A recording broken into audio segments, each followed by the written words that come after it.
Hello, everyone, and welcome back to another episode of the show. Obviously, with the Omicron variant surging, as well as obviously the first month of the 44th session of Parliament coming to an end. Joining me now is a panel of MPs. So joining me now is Taleeb Noormohamad, the Liberal MP for Vancouver Granville, Eric Duncan, the Conservative MP for Stormont Dundas South Glengarry, and Heather McPherson, the NDP MP for the riding of Edmonton Strathcona. Taleeb, let me start with you. You just got elected in September, so obviously I'm sure you're still getting used to a lot of things in the House of Commons, and I'm sure it's been a good experience. But maybe speak a little bit about Bill C2 passed in the House, as did many other bills. Speak a little bit about what you hope to see as Parliament continues after the summer break, after the Christmas break. Well, there have been two things that, have been really incredible. One is the sense of getting to know people. And as a new MP, learning the ropes, but also discovering that, you're part of a team, not just on your side of the house, but there are things that we actually can do with folks on other sides of the house. And for me, there are two kind of moments that really are special. One is the fact that everybody came together to ban conversion therapy. And the other was yesterday, frankly, including bereavement leave parents, which was an opposition motion, and seeing those things kind of come together shows that there is a way for when there is a real commitment to working together, that we can actually do things in this Parliament. So, I'm looking for more moments like that, because as we think about the holiday season, it's really nice to think about the positive things that we've been able to do together. And, I'm sure that, and Eric would agree, kinds of things that make everything is worthwhile, but it makes those things that much more special. And Eric, your party, I asked Taleeb about Bill C2 briefly. That was one of the bills that did pass. Your party voted against Bill C2 to provide more support for the different financial and economic impacts from COVID. Speak a little bit about what was ultimately behind your party's decision to do so. So I think I was really glad that we got our committee set back up again too, because I think Finance Committee from all parties got a chance to hear a little bit. And the fact, yes, and as we're speaking here, unfortunately, the case numbers are rising again. And our emphasis has been, obviously, we know that Canadians need support, and it's the best way of targeting those. And what we've said is we want to focus on the business supports. There are tens of thousands of job vacancies that are looking to be filled at this. Let's partner and get people employed in jobs where people are looking and going from there. And we were able, I think, effectively over the course of the last couple of weeks, particularly through Finance Committee, be able to talk about that. We tried to get the bill split into two. We couldn't. And at the end of the day, the bill did pass. But I go back to the same thing as well. I said the wrap up last night, it was almost like the making of a Hallmark movie. We wrapped up on C3, where there was unanimous consent for passage at the end when it talks about federal paid sick leaves, which is present in many federally regulated workplaces already, prevention for harassment and protection of healthcare workers, which I think is a given as well. But getting that bereavement leave, which was a conservative private members bill, brought in, and is something that I think is going to help a lot of people at a very difficult time. It was a good way. We have a lot of challenges. We have disagreements. That's healthy. We live in a democracy. That's not a surprise. But to wrap up the end of the year on a positive note, I think was a nice little touch for the first stint of Parliament. And Heather, speak a little bit about whether or not you agree with Eric, but also speak a little bit about your party's stance on Bill C2, but also just more broadly future financial supports for COVID. Thanks, Wyatt. Yeah, well, and it's nice to see everybody here, and it does feel very much like we are in a collaborative mode, and hopefully that carries on after our break. Hopefully we get to spend some time with our families and our loved ones, and we come back feeling just as collaborative. Just like my colleagues, there were some really great things that happened in this Parliament. The fact that we were able to work together to ban conversion therapy in this country, it should never have taken that long. And the fact that it was able to come forward, and the fact that it was able to be the Conservatives that brought it forward, I think is really, really special and really a wonderful moment. In terms of C2, we didn't vote for C2. We didn't support it. We thought there were some things that were missing in there that were really important. I'm hearing from seniors in my riding every single day that are. I have a senior in my riding, Wyatt. I have to tell you the story. He is one of the poorest seniors in this country. He is illiterate. He struggles to make ends meet. He does do some part-time work, so he did access some of those COVID funds. He didn't realize that he would lose his GIS, the only thing that was keeping him going. He is going to literally be homeless by the end of this month. So while we're sitting with our families and celebrating with our loved ones, I have a senior in my riding that is going to be on the street and doesn't have enough to make it through. And so we were pushing so hard on that, and it was great to see the Deputy Prime Minister bring that forward in the speech from the fiscal update. But we heard afterwards that it wasn't going to happen till May. Like, why? It could happen right now. So there are things we didn't like about that. I mean, I really hope that the government is hearing opposition. I know that people from the Conservatives, from the Bloc, and from the NDP have been calling for this to happen immediately.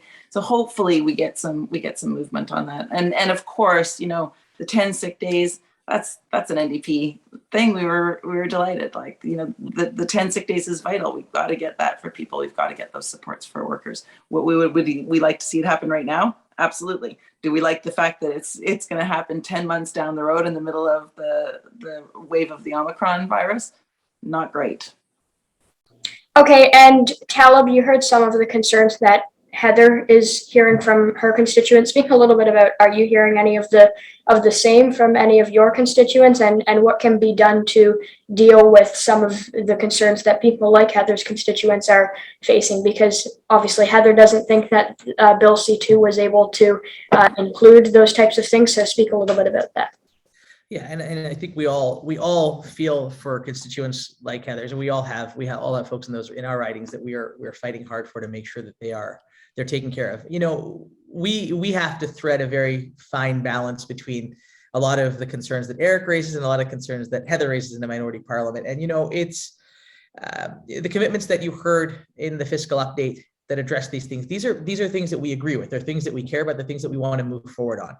And our obligation is to make sure that we're moving forward on them in a manageable way and keeping this parliament functioning and hearing both sides of all sides of this and trying to come up with the best middle way forward, because we do need to get legislation passed, and we do need to operate in a way that makes sure that at the end of the day, the best interests of Canadians are protected. Now, if I had a magic wand, which, I don't, everything would happen in a way that made everybody happy. Now, I do agree with Heather that there is much more that we can do. And I think if you look at the fiscal update, almost everything in there was about how do we make sure we continue to protect Canadians and take care of them and have their backs during the course of a pretty difficult time. Now, Heather's not going to agree with everything, and neither is Eric.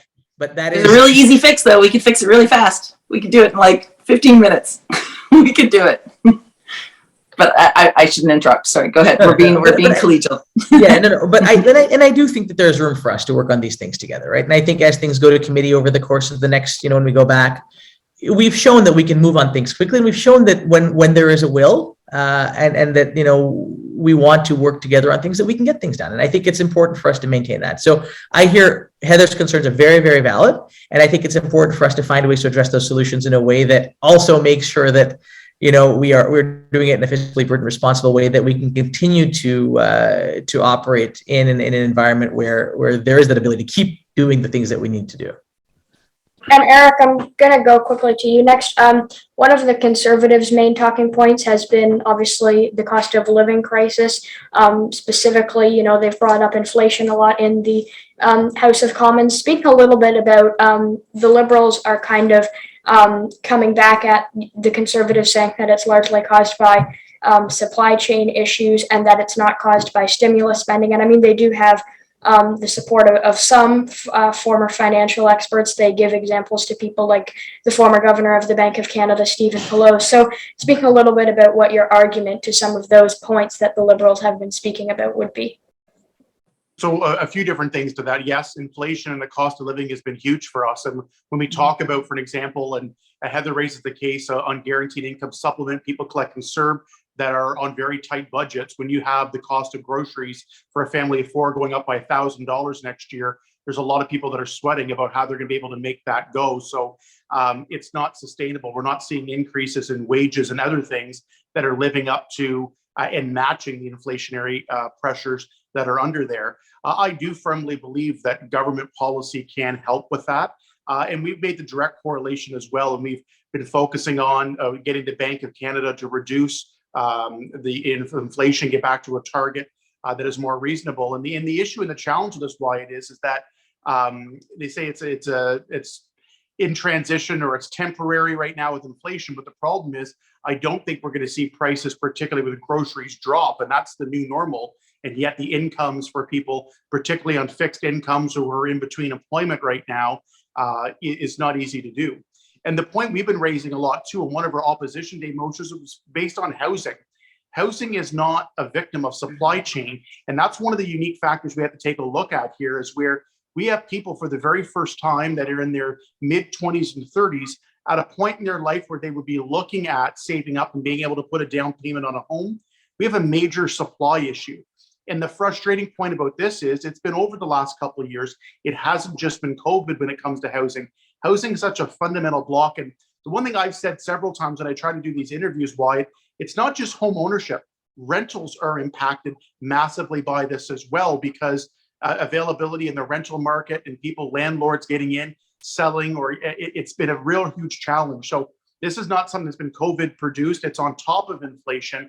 And we've been trying to push out to build up supply to get the price of housing stabilized in the country. And it's just very sad that in today's day and age, we're at a point with all the different pressures we've got on, that home ownership is a distant dream, that unless your parents got some money that you can borrow from them, it's further and further out. And again, that just, I think, is a vicious cycle to housing instability for people, rental markets being tough. It just adds another complicated factor on people's cost of living and quality of life. So we're hammering that home, and we're also hammering home the housing. So include everybody when we come back. This issue is not going away. We'll be hammering it big to get some solutions and some progress on it.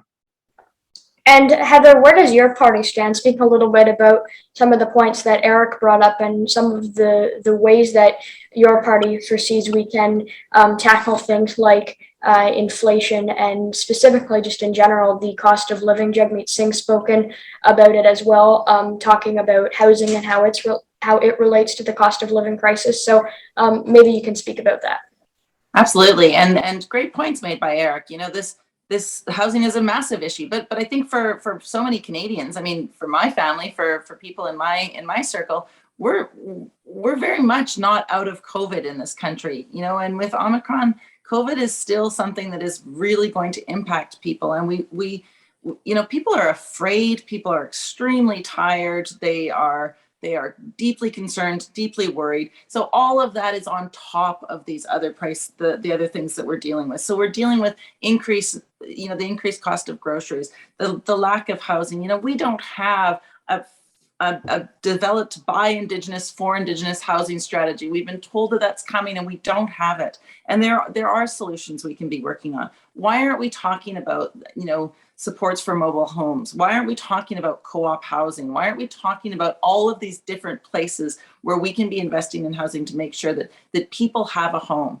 And in Edmonton, Strathcona, absolutely the same thing Eric was saying. You know, for a young person, trying to buy a home right now, it's a pipe dream. It's impossible. I know you're probably a little ahead of needing to be in the housing market yourself, but you know, when you are looking to buy a house, Wyatt, the chance of you being able to do that is going to be seriously diminished if, as a federal government, we don't take steps to change the direction that we're taking right now. If we don't take steps to make housing a human right, if we don't take steps to make sure that housing is not seen as like a money-making scheme, but in fact something that every Canadian has a right to have, you're not going to be in a great situation next year or whenever it's your turn to be looking for a house for your family and yourself. And Taleeb, I'll go to you to respond to both the things that Eric and Heather said, but also speak a little bit about, obviously, it's kind of an interesting issue in the way that people from all sides of the argument have, you know, experts in the field supporting them. But maybe you can just react to some of what Eric and Heather said.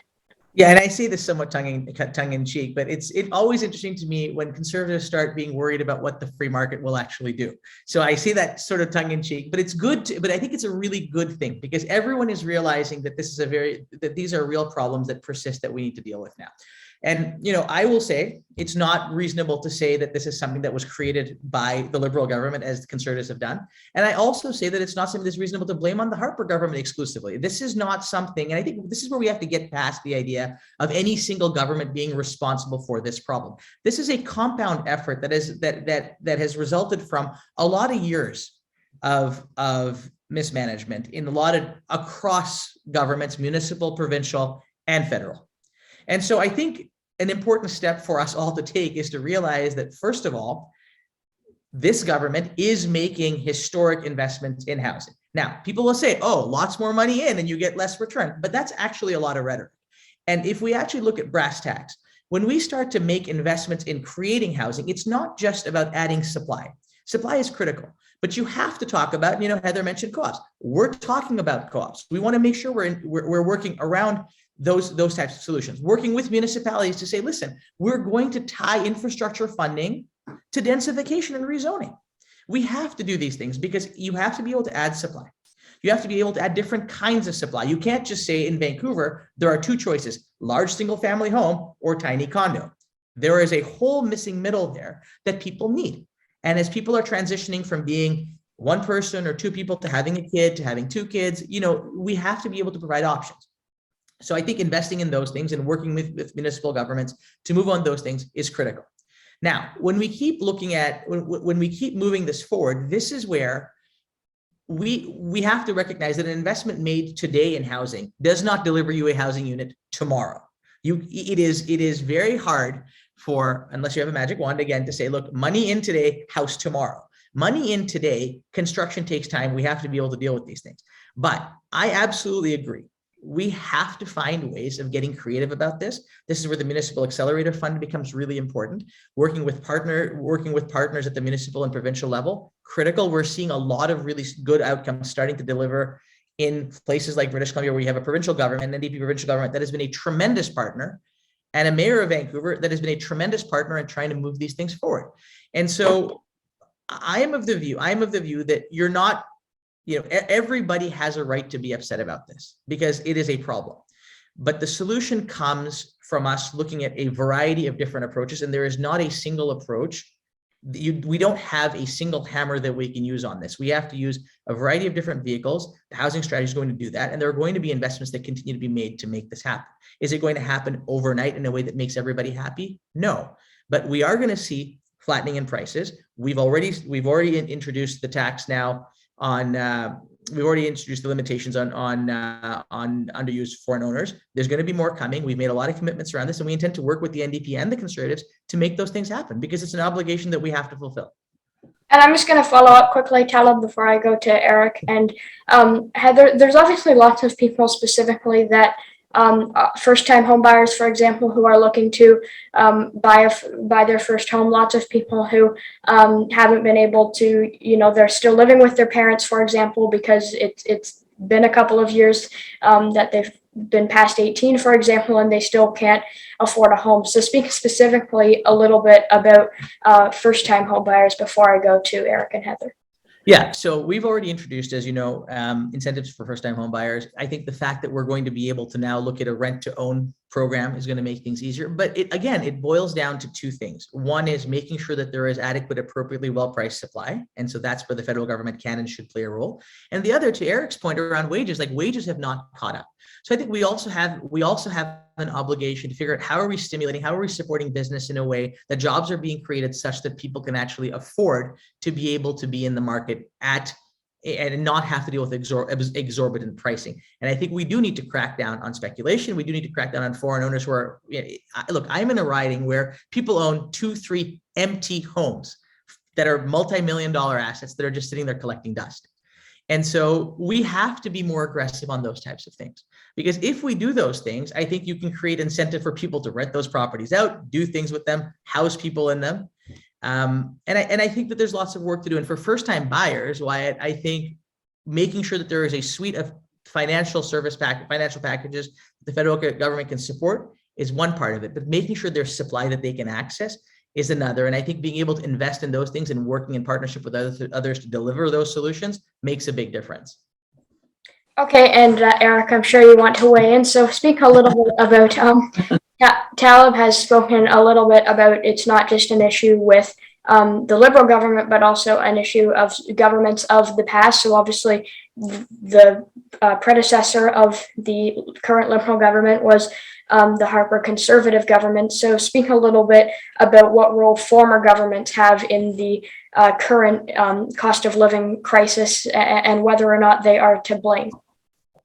Well, there's a lot to go at there. So where to start? But first, I'll start in some of the positive about where we could agree. I think density is something in housing and in cities, and there's a myriad, a kind of a whole spoke or web of factors on that. We need more density, particularly around transit-oriented developments as well. If we want more people taking transit, having those options of reducing gridlocks in cities, yes, there's going to be times for road and developments, but building people and building homes that are affordable, generally there's government owned either by municipal or provincial. And I'm thinking of, for example, in my province of Ontario, with the GO Transit, TTC, Metro Links in Toronto, there's more government owned land there of building density around that, affordability around that, and near transit lines that can address a few different issues. But part of the issue as well, whether we look at, I think the private sector has a large role. I speak to a lot of home builders in my riding in the city of Cornwall in Eastern Ontario. It comes down to a few things, and they're key themes. Supply being an issue in terms of materials, and labor being a big challenge as well. And there's some big things we have to, well, one of the things we have to do as well is we got to work on the red tape aspect, because I believe there is a more aggressive role that we can play to, in some cases, get the government out of the way. And I don't mean that in the detriment of the environmental aspects. Building codes do a lot of things that provide better quality housing and builds, but it's taking from idea to fruition, to shovel in the ground, to somebody living in a unit or a home is taking far too long, and it's astronomically high. And getting higher and longer, unfortunately. And a lot of people are being turned away from getting into real estate and development for a wide variety of reasons. So we really need to tackle that. I will go back and I'll say, I mean, I think over the course of Liberal government, the last 6 years at a national level, the price of housing was stable in a previous government. Yes, it did go up, but nowhere near to the levels that we're seeing today. And I think, frankly, there is a correlation. This comes, and I will never in my work suggest that there's not a party that doesn't care about more housing options and solving the issue. The debate where we have is how we best do that. And that's where we get into the details and the opposing plans. When we're pumping in billions and billions of dollars into housing programs, to me, it sounds good on value, but what happens, all that does is, for people in the development, when there's not a supply and there's 15 people, an example in the city of Cornwall, I had a real estate agent tell me there were 37 people bidding on a single family dwelling in Cornwall. So when you add money up and into the system, all you're going to do is inflate the prices even more. So what we need to have is that diversity in that portfolio we talk about. And I think some urgency efforts to get that going, to reduce the time people have to wait to get a house and have more options. And I keep going back, and I want to make this, we do talk about home ownership because that's such a foundational piece for people and their quality of life. But we can't forget about rental housing as well. And that is really suffering, and rental prices are getting really bad. And I keep trying to hammer that home because, again, my stepsisters in Ottawa, our nation's capital, went into school this year at University of Ottawa. They're paying like $2,300, which is up 50% in the last 3-4 years, because they had like a couple options to choose from, and that was it. So supply goes back to that issue as well. So we could probably do a 2-hour panel on housing alone, while, but I'll leave it at that. And Heather, I'll ask you the last question. Obviously, I'm sure you want to respond to what both Eric and Taleeb said, but also the NDP holds the balance of power in the House of Commons with 25 seats. So maybe you can speak a little bit about what role the NDP can play in lowering the cost of housing, specifically through, introducing different bills that might be able to do that in the House of Commons. Yeah, and I mean, listen, I'm going to be totally blunt.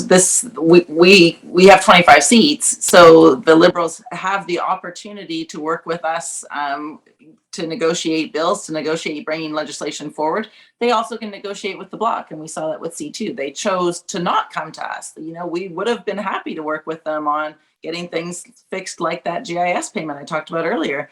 They didn't come to us, so in that situation, there's only so much we can do if the Liberals aren't interested in working with us on some of this legislation, because we're not just gonna be there for them if they bring someone forward. You know, we have really strong ideas of what we want to see in legislation and how legislation can be made better. And of course, Liberals have every opportunity to work with the Bloc, to work with the NDP, to work with the Conservatives on legislation that they want to get passed. And so it's really in the government's court on a lot of these things. And in terms of housing, the only thing I will say, I mean, these two gentlemen have put it out there and their positions, and I think Eric's right. You know, we all want to see Canadians housed. We all want to see people be able to afford a home. And it is the negotiations around how that happens. You know, I will say that I feel the scale and the scope that we've seen, the ambition that we've seen from the government has not been to the scale of the problem. I will also say that there are things that we are not necessarily considering as fast as we need to. And I talked about those a little bit earlier. You know, I talked about the fact that an developed Indigenous housing strategy, a rural and remote housing strategy, you know, wraparound supportive housing for people who are finding it difficult to stay housed. There are lots of things that we can be working on together. And, you know, if we come back to the House in January, and this will be my happy festive final comment, but if we come back with the spirit of wanting to house Canadians, if that is the spirit that we come back to the House with, if we all choose to work together, and instead of getting gotchas and scoring points and trying to do our work without working together collaboratively, I think that'll be a problem. But if we come together with this idea that we want to house Canadians, we want to make life more affordable for Canadians, we want to recognize the struggles that Canadians are going through, I think there's a lot we can get done with this minority parliament. All right. Well, thank you everyone so much for joining me, and very insightful conversation. And so thank you for joining me, and it's been great chatting with you all. Have a happy holiday, everyone. Happy holidays. Everybody, take care.